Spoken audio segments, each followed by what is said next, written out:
time for those who lost to say he's their president too. I don't know why these libtards keep having Kelly on, because she just utterly destroys them in every interview and makes him look completely and utterly ridiculous. With key figures from both the winning and losing campaigns, not just in the general election, primaries as well. What's typically a thoughtful and reflective forum, sort of a second draft of history, soon turned hostile as tensions ran high in both of the general election campaigns. Clinton Communications Director Jennifer Palmieri accused the website Breitbart, once run by Trump campaign CEO and now incoming White House staffer Steve Bannon, of promoting racist views. If providing a platform for white supremacists makes me a brilliant tactician, I am glad to have lost. Do you think I ran a campaign where white supremacists had a platform? You going to look me in the face and tell me that? I did. Kellyanne really? did.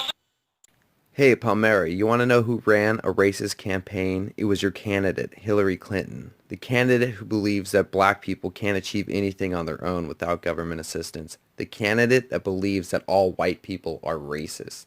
The candidate that believes all migrants and immigrants think exactly the same and want this globalist, disgusting agenda. The same candidate who is the chief of the bigots of low expectations, Hillary Clinton the witch. Campaign manager Kellyanne Conway also took issue with Clinton pollster Joe Benenson for bringing up Clinton's popular vote lead. The fact of the matter is that more Americans voted for Hillary Clinton than Donald Trump. So let's put it in total context. And there was nothing that said the road to popular vote anywhere. It was Kellyanne, road to 270. I premised my statement by saying that, but you can't then... Hey guys, we won. You don't have to respond. Well, Kellyanne Conway and Joel Benenson join me now. We'll see if there's any yelling. They've both promised there won't be. But let me ask you both this, different versions of the same question. And Joel, I'll start with you. Are you being sore losers? No, I don't think we're being sore losers. I think we've acknowledged, and I acknowledged in that exchange with Kellyanne right from the start, that they won. He's president-elect. But I was also saying and taking issue with the notion that there was a mandate, and that when you talk about connecting with people over America, Hillary Clinton had 2.5 million more Americans vote for her than Donald Trump. I'm aware of the currency of presidential elections, the Electoral College. I've been on 3 winning presidential campaigns. But a mandate is when you win big in the popular vote, when you win big in the Electoral College vote, like President Obama did 2 times. I don't recall. To ask her if she's a sore winner, I mean, what does that even mean? Has Donald Trump or anybody from his campaign gone around gloating? I mean, he did a thank you tour that could barely be called gloating. He hasn't been saying anything about lock her up, even though he should. So what is Chuck Todd talking about here? They'll just take any punch they can get, even if it's a punch to the gut. You've done this a few times. Your own Twitter, I think, bio now just simply says, "We won." It's like I dropped the mic. Chuck, first of all, I showed great respect and grace to my colleagues from across the table for over 2 hours before this exchange happened.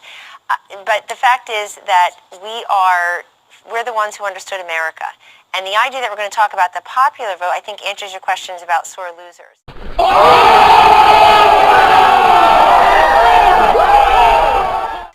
The idea that Donald Trump doesn't have a mandate after he got 100 more electoral votes than Mitt Romney did. He got 306 electoral votes. It wasn't close. He won states that had not gone Republican in decades. And by the way, had this been a race for the popular vote, we would have won that too, because Mr. Trump would have campaigned in California, in New York, stayed in Florida, gone to Illinois perhaps, these population-rich states. We did what you're supposed to do to become president. A, go and campaign in those states that were the so-called swing state, battleground states.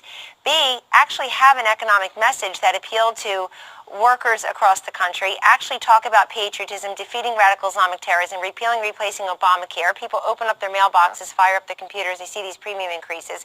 But, you know, the idea that he doesn't have a mandate when on President Obama's watch, they've now lost the White House 60 seats in the House, over a dozen Senate seats, over a dozen governorships, and over 1,000 state legislative seats. This is Democratic Party is having an identity crisis and a circular firing squad. And what I heard at Harvard is the same thing I hear all the time. It's Jim Comey's fault. It's Bernie Sanders' fault. Okay, it's but anybody Kellyanne, but Hillary Clinton's fault. Let me ask you this, though. A lot of people look at what you've said and what others have said, including the president-elect at his rally in Cincinnati, and say, boy, Team Trump, they can't seem to accept winning. that they haven't been gracious in victory. What do you say to that? Chuck, you know what? I'm gonna hit back on that. I'm an incredibly gracious, humble person. And let me tell you something.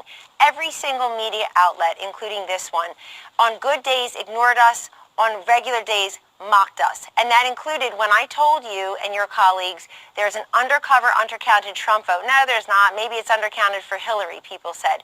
These rally sizes matter because it portends the enthusiasm and momentum that is owned by Donald Trump. We're the ones with the message. We're the ones turning these counties around that President Obama carried twice with over 50% of the vote. We switched 200 counties, and we did that with messages that matter to people. He's the guy who talked about veterans, talked about defeating terrorism. I mean, you know, we were mocked and ignored. Go back and look at the headlines 2 weeks out everywhere. And the talk on networks like this, we were completely dismissed. Secretary Clinton wasn't even mentioning Donald Trump's name most of the time. Joel, let me turn to you. She brought up this, and it seems as if we gathered together all the different reasons that you and others have given to Hillary Clinton's defeat. James Comey, third-party candidate, sexism, young voters, the media, Obamacare premiums, Bernie Sanders, health rumors. What wasn't on there was the point that Kellyanne just brought up. Hillary Clinton. Does she accept any responsibility for this defeat on her own? Look, I think the reality here is that this was a strong campaign. Kellyanne Conway said they had a better message on the economy. When you look at voters who said they were voting for someone who cares about people like me, Hillary Clinton won those voters. When you look at voters who said the economy was their number one issue, Hillary Clinton won those voters. Look, I think the issue now going forward is, and I think Kellyanne Conway, again today, Kellyanne talked about his economic message. I think he's raised the bar very high. I mean, this is a guy who during the course of the campaign, by the way, Kellyanne said built his businesses on the back of the little guy. And now voters are going to hear him as president call for giving the biggest tax cuts in history to corporations and very wealthy Americans. You're not answering my question. Do you guys accept any? Do you guys accept this? He did answer your question. They never accepted it. We did in the panel, by the way. I also said in that panel when we were asked what we have to do differently during the course of that day, the Democratic Party can't just keep winning the popular vote in presidential elections. We've won them 5 out of 7 times. We have to rebuild at the state levels. They did a very good job in some of their states that they had to win. They did a good job, obviously, in Michigan and Wisconsin by eking out narrow wins in those states where they hadn't won previously. Joel, let me ask you this. If the election were, I'll get you one more shot here, I promise. But Joel, if the election were the first Tuesday in January and you had another 6 weeks here, what's one thing you would do differently in the last 4 weeks of the campaign? Just probably do more. I would do more states. I'd hit more states more frequently. I'd probably ask for another debate, probably ask for a faith forum to hear Hillary Clinton and Donald Trump both talk about their roots in faith and the strength of hers, which I think are dominant. I think we'd also probably keep talking about those tax cuts I just mentioned that we're going to hold him to during the course of his presidency. The biggest tax cuts, twice as big as the Bush tax cuts. I don't think that's what working people think they're going to get from Donald Trump, or that's going to help them. But that'll be the high bar. He's got it clear. Kellyanne, I want to ask you this. He went on this thank you tour, and he's going to continue it on states that he won. Does he have a plan? Do you or give him advice? I've asked you this before, and you haven't really answered it. To go to some, not just states, but meet with some voters who didn't vote for him. He is down in the popular vote. Say what you want. We are a divided country. The California vote counts as much as the Pennsylvania vote. Considering how divided we are, does he have plans to do that? Well, he does. I've answered the question many times. Of course, he started on election night in those wee hours on November 9th, Chuck, saying, I will be the president for all Americans, even those who did not support me. So he's not even inaugurated yet, and he's going around doing this, bringing jobs back keeping jobs here in this country through Cary and Indianapolis. He certainly will be a very actively traveled president. And Joel just hit on something that's absolutely correct, but wasn't done by his campaign. You have to show up where the people are. You can't just have a flood of advertisements and this vaunted ground game that didn't work. You have to go where the people are. Secretary Clinton took off a lot in August. We had like 137 events to her 88 or so events after these conventions. Donald Trump did not take 5 days off before that final debate on October 19th in Las Vegas. Secretary Clinton did, and everybody said, oh, she's so brilliant to take off 5 days. Voters looked at it and said, where are you? Come to me. Bring the message here. He will be a very active president. He will go to every nook and cranny of this country, and he will be the president to all Americans. It's time for those who lost to say he's their president too. That's right, Kelly. It's time for all these people who didn't vote for Trump to accept him as the president. Let's come together. We're Americans. Let's make this country one great country. Let's work together. I mean, you guys asked us to work together with you when Obama was in. Give him a chance, right? Give him a chance.